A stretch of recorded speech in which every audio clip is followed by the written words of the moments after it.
Okay.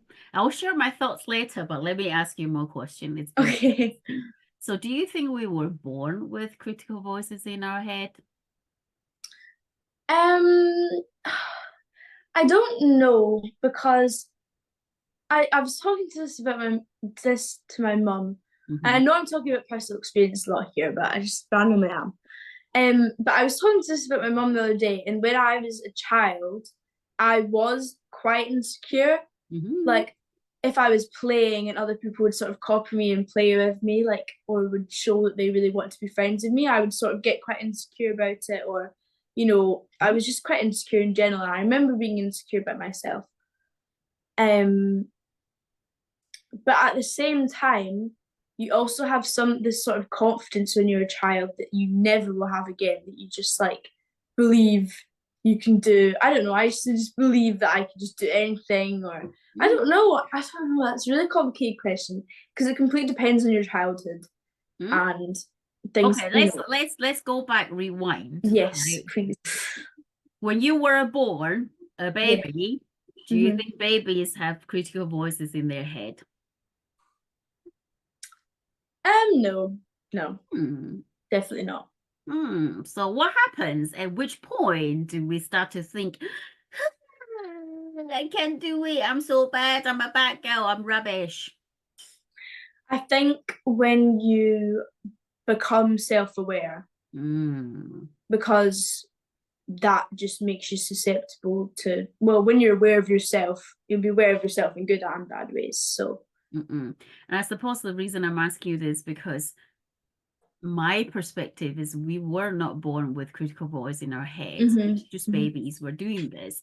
However, what happened is throughout our upbringing, childhood, even till this day, possibly, but it's the early stage of our life. We as children, we see ourselves through your parents' eyes, see through the peoples around you, right? That's how we develop our sense of self and our image of self, our self-esteem, our self-confidence, right? So then if you grew up in an environment or in a school, I mean, I can give myself a very good example. When I went to school, I remember I was talking about I was a late bloomer and I was always the last. I always got really bad grades, and the teacher was like, hmm you know what, you need to delay her for a year. Like, what's the hmm word I'm looking for? Is detain or what? No, it's just, hmm like put me no, Yeah, I know what go you back to mean. the year. And then but then that message to me was saying that actually I'm not good enough to hmm go to the next level to compete with my peer. Then also hmm the teacher's words could be very harsh. You know what? You're hmm stupid. You can't solve this math problem.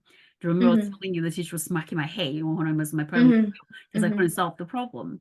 Or, the kids laugh at you, or the societal expectation is like, why are you so fat? In the culture, why are you such a chubby boy or a chubby girl? Like why eat this, not hmm this, and why you so hmm tanned? You're not pale, like in hmm Asian culture, you need to be pale to be Yeah, yeah. pretty, or you have to be slim and all these things. And that back in my ear, I mean, this is still the same, but back in my era, those voices from external, the environment, from the people, influences how we see ourselves, hmm and then, like you say earlier, in terms of that, I suppose what you're saying, that security is coming from attachment, isn't it? Is your closeness, the bonds with the people who care for you, and that will be your mom and dad.